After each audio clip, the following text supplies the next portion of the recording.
নমস্কার, আপনারা দেখছেন ননসেন্স টক নিউজ লাইভ এবং আমি পল্লব ঘোষ। আজকের যে বিষয় নিয়ে কথা বলবো সেটা অবশ্যই আরজি কর। কারণ আরজি করের যে নতুন এই মুহূর্তে আমরা অ্যালিগেশন বলছি, কারণ প্রুভ হয়নি। তো আমার একটা জিনিস এখানে বলতে পারি যে এটা যদি সত্যিও হয়, আমার মনে হয় আমাদের কারোর অবাক হওয়ার কিছু নেই। কারণ যখন এই ঘটনাটা ঘটেছিল, আমরা সবাই একটা কথা একরকম সমবেত কণ্ঠেই বলেছিল, মানে প্রত্যেকটা সাংবাদিক, সে পশ্চিমবাংলায় যারা কাজ করছে তারাও বা প্রবাসে যারা কাজ করছে আমার মতন তারাও, যে এই ঘটনাটায় কোথাও না কোথাও গিয়ে ব্যানার্জি পরিবারের কেউ অথবা ব্যানার্জি পরিবারের সঙ্গে কেউ খুব কাছের এই ঘটনাটায় অবশ্যই আছে। তার একটা বিরাট কারণ আছে। তার কারণ হচ্ছে মমতা বন্দ্যোপাধ্যায়কে আমরা সবসময় খুব উদাসীন দেখি। পার্ক স্ট্রিটে আপনার মনে আছে নিশ্চয়ই, যখন সুজেট জর্ডন ওই কথাটা বলল এবং সময় লাগলো না মমতা বন্দ্যোপাধ্যায় থেকে রিয়াকশন আসতে, যে এটা ছোট ঘটনা, সাজানো ঘটনা। তারপর হিস্ট্রি, তারপর সবাই জানে কি হয়েছে না হয়েছে। সিমিলারলি কামদুনিতেও আমরা দেখলাম না যে ঘটনা যখন ঘটলো তখন ওনাকে যেতে উনি 10-12 দিন পরে গিয়ে কি করলেন সেটা আবার হিস্ট্রি। এরকম নানান ঘটনা কি সময় হালকা করে দেখেছেন। বকটুই, হাঁসখালি, কোনা এক্সপ্রেসওয়ে, বারাসাত, কত ঘটনা বলবো, আমি বলি কত ঘটনা বলবো। আরজি করের দিন এমন কি হলো তাহলে যে উনি ভোর 4-5টা অবধি জেগে রইলেন, ব্যাপারটাকে মনিটর করছিলেন? কেন কেন উনি কনস্ট্যান্টলি মনিটর করছিলেন ঘটনাটাকে? কি জিনিস তাড়া করছিল, কোন জিনিসটাকে উনি ভয় পাচ্ছিলেন, বা এমন কি উনি জানতেন, বা এমন কি জিনিস সামনে উনি ভয় পাচ্ছিলেন? এটা বারবার আমাদের সামনে উঠে এসছে এবং বারবার আমরা বলেছি যে কোথাও না কোথাও শুধুমাত্র এই দুজন সঞ্জয় রয় এবং সন্দীপ ঘোষ যে কালপ্রিট, তা নিশ্চয়ই নয়। আরো কেউ একজন আছে, বিরাট কেউ একজন আছে। যে শুধুই অভয়া কেন? মনে আছে আপনাদের যে অভয়া বলেছিল যে বাবাদের বলেছিল যে ওর কোথাও না কোথাও ওই আরজি করে যে ইদানিং ভয় লাগছিল, একটা ট্রমা হচ্ছিল, ওকে বিরক্ত হচ্ছিল। এবং সব থেকে বড় কথা এটাও বলেছিল যে তার আগের দিন সেই পার্টিকুলার যার সঙ্গে হলো সে সামনে এলো না ক্যামেরা, কিন্তু তার আগের আগেও একজনের সঙ্গে হয়েছিল, কিন্তু সে বেঁচে বেরিয়ে এসেছিল। অর্থাৎ ওই কমন রুম বা রিটায়ারিং রুম বা যাই বলুন, ওই রুমে কোনো একটা ব্যক্তি বিশেষ সে ঢুকতো, তার উনি অবারিত ব্যাপার ছিল। কি করে সম্ভব? রাত্রে সে যদি কলেজে স্টাফ না হয়, সে যদি ডাক্তার না হয়, সে যদি ফ্রেটার্নিটি কেউ না হয়, কি করে সম্ভব? এই প্রশ্ন আমাদের তখনও তাড়া করে বেরিয়েছিল এবং আমরা বারবার এটা বলেছিলাম যে এতে কোথাও না কোথাও কোনো একটা এমন কেউ আছে যাকে মমতা বন্দ্যোপাধ্যায় শিল্ড করতে চেষ্টা করছে বা কাভার করতে চেষ্টা করছে, অথবা সে এমনই ক্লোজ যাকে মমতা বন্দ্যোপাধ্যায় শিল্ড করতে বাধ্য। সম্প্রতি রত্না দেবনাথ, যিনি আরজি করের ভিকটিম অভয়ার মা এবং এইবারের ইলেকশনে পানিহাটি থেকে এমএলএ হয়েছেন, তিনি একটা বিরাট বড় চাঞ্চল্যকর কিন্তু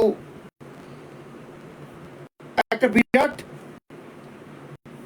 বড় অ্যালিগেশন তুলেছেন। অ্যালিগেশনটা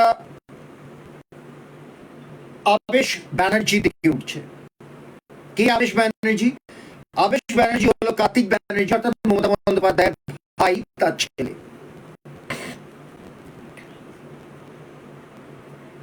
রত্না দেবনাথ নিজের ইন্টারভিউতে বা ভার্সনে বলেছেন যে আবেশ ব্যানার্জির কল রেকর্ড বা tower records, mobile tower records ওই ঘরে বা ওই ঘরের আশেপাশে সেদিন রাত্রিরে পাওয়া যায়।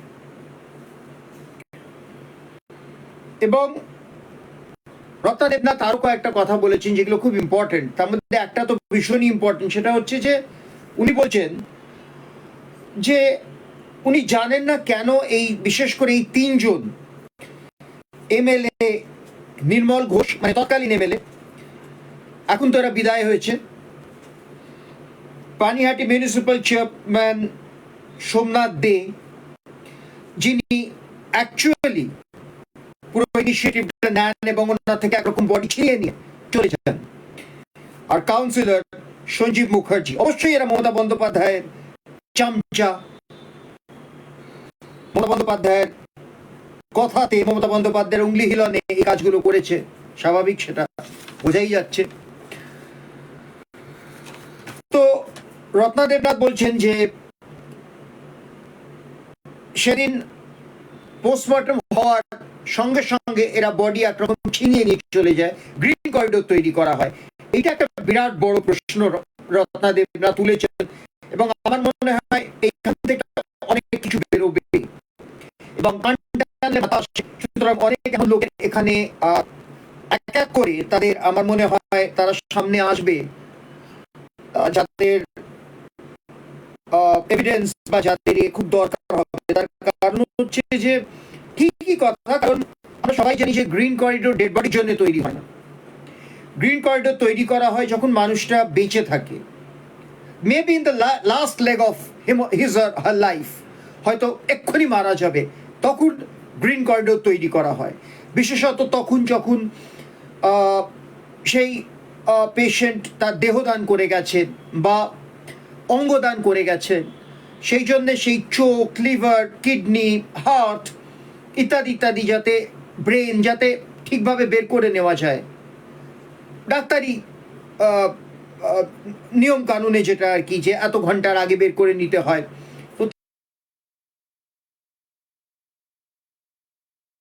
সেই জন্য গ্রিন করিডোর করা হয়, আমরা সবাই সেটা জানি। তাহলে রত্না দেবনাথ বলছেন যে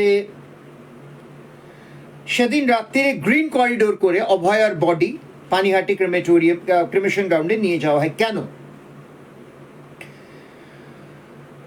এবং উনি বারবার বলছেন যে এই তিনজন কেন এত তৎপর হলেন, সেটা উনি অবাক হয়ে গেছেন, কারণ ফ্যামিলির সবাই ওখানে সেদিন ছিল এবং সবাইকার এটা ইচ্ছে ছিল যে সেকেন্ড পোস্টমর্টম হোক। অনেক সময় হয় সেকেন্ড পোস্টমর্টম, কিন্তু সেকেন্ড পোস্টমর্টম তো দূরের কথা, ফার্স্ট পোস্টমর্টম কোনো রকমে বডি নিয়ে, যখন বডির মানে পোস্টমর্টম রিপোর্ট পাওয়া যায়নি, চালান হাতে আসেনি, তবু বডি জ্বালানো হয়ে গেল, ক্রিমেশন গ্রাউন্ড সেটা জ্বালালো কেন? কারণ লিহিলনে।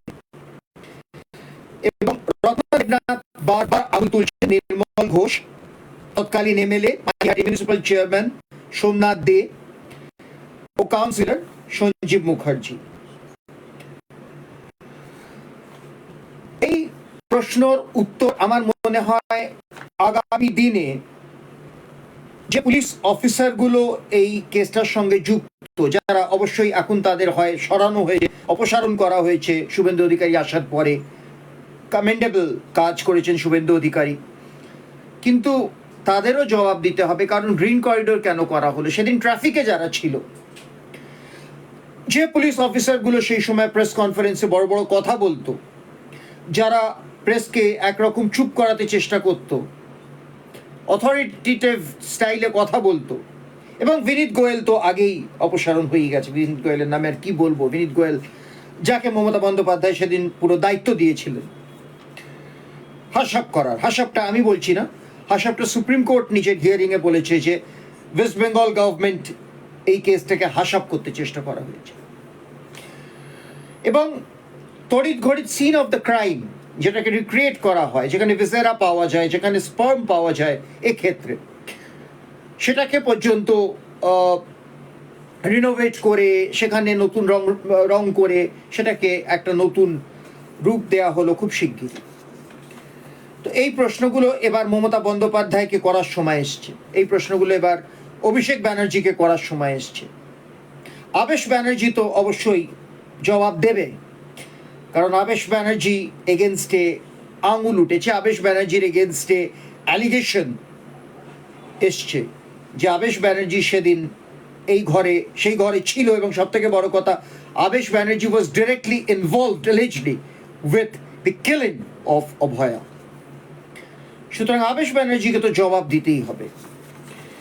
তারই সঙ্গে এবার মমতা বন্দ্যোপাধ্যায়কেও জবাব দিতে হবে। মমতা বন্দ্যোপাধ্যায় যতই সব জিনিসকে হালকা করে উনি এখনো বলে চলেছেন যে উনি হারেননি, উনি জিতেছেন, শুভেন্দু অধিকারী ওনাকে ষড়যন্ত্র করে হারিয়েছেন, উনি ক্যালকাটা হাইকোর্টে গিয়ে কেস ঠুকছেন, তো এইসব উনি করছেন, করুন, তাতে কিছু এসে যাবে না, ইট কাটস নো আইস। কিন্তু অবশ্যই আরজিকর ব্যাপারে এবার মমতা বন্দ্যোপাধ্যায়কে as police minister, chief minister, health minister then তৎকালীন অনেক প্রশ্নের জবাব দিতে হবে। অভিষেক ব্যানার্জিকেও জবাব দিতে হবে, কারণ অভিষেক ব্যানার্জিও এই ব্যাপারে কিচ্ছু জানতো না, এটা তো হতে পারে না। কাজে অভিষেক ব্যানার্জিকেও এই ব্যাপারে অনেক প্রশ্নের জবাব দিতে হবে, সম্মুখীন হতে হবে আগামী দিনে। আর শেষমেশ সেটাই বলবো যে রত্না দেবনাথ যে কথাটা বলেছেন, আমিও সেটা বলে শেষ করব যে শুভেন্দু অধিকারী কথা দিয়েছেন যে প্রত্যেকটা কেস খোলা হবে এবং প্রত্যেকটা কেস যাতে মমতা বন্দ্যোপাধ্যায়ের জঙ্গলরাজ, প্রত্যেকটা কেস যেখানে মমতা বন্দ্যোপাধ্যায়ের অত্যাচার, মমতা বন্দ্যোপাধ্যায়ের যে অনাচার, এই জিনিসগুলো ঘটেছে, এই প্রত্যেকটা কেস খোলা হবে, প্রত্যেকটা মানুষকে শাস্তি পেতে হবে এবং যারা সাহায্য করেছে তাদেরও শাস্তি পেতে হবে। হয়তো ঠিক সেই জন্যেই কয়েকদিন আগে, গতকাল বা পরশু, সিবিআই এই কেসটাকে আবার রিওপেন করলো এবং সব থেকে বড় কথা সিবিআই পানিহাটির যে ক্রিমেটোরিয়াম, শ্মশান যেটা, সেখানে সিবিআই টিম যায়, তাদের সঙ্গে কথা বলে, যারা বডি পুড়িয়েছিল বা যারা শ্মশানের যারা কর্মী তাদের সঙ্গে কথা বলে, পানিহাটি পুলিশ স্টেশনে যায়, সেখানে নানান কাগজপত্র দেখে এবং যারা যারা এই ক্রিমেশনের সঙ্গে যুক্ত, যারা যারা এই ক্রিমেশনের সঙ্গে অ্যাসোসিয়েটেড ছিল, তাদের সবাইকার সঙ্গে সিবিআই কথা বলে।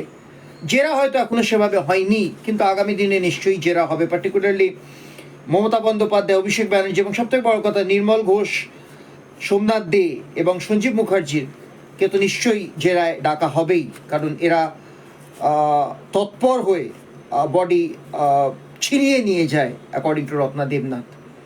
এবং রত্না দেবনাথ কি যে মানুষ জিতিয়ে এনেছেন এবারে, এটা মানুষকেও ধন্যবাদ, কারণ মানুষ যদি রত্না দেবনাথকে না জিতিয়ে আনতেন তাহলে হয়তো রত্না দেবনাথ এই যুদ্ধ আগে নিয়ে যেতে পারতেন না। আমরা এটাই চাইবো যে রত্না দেবনাথ নিজের এই যুদ্ধেতে সাফল্য পান এবং রত্না দেবনাথ যাতে অভয়ার যে আত্মার শান্তি যাতে পায়, সেই জন্য যা যা করার যেন রত্না দেবনাথ করতে পারে এবং যেন যারা এই আরজিকর এই ঘটনাটার সঙ্গে যুক্ত ছিল তারা সবাই শাস্তি পায়, যাতে এইরকম ঘটনা আর যেন কোনোদিন না ঘটে। এইরকম ঘটনা ঘটা তো অনেক দূরের কথা, এইরকম ঘটনা যেন কেউ ভাবতেও না পারে। দেখতে থাকুন the answer stock news live, আমি পল্লব ঘোষ আপনাদের সঙ্গে।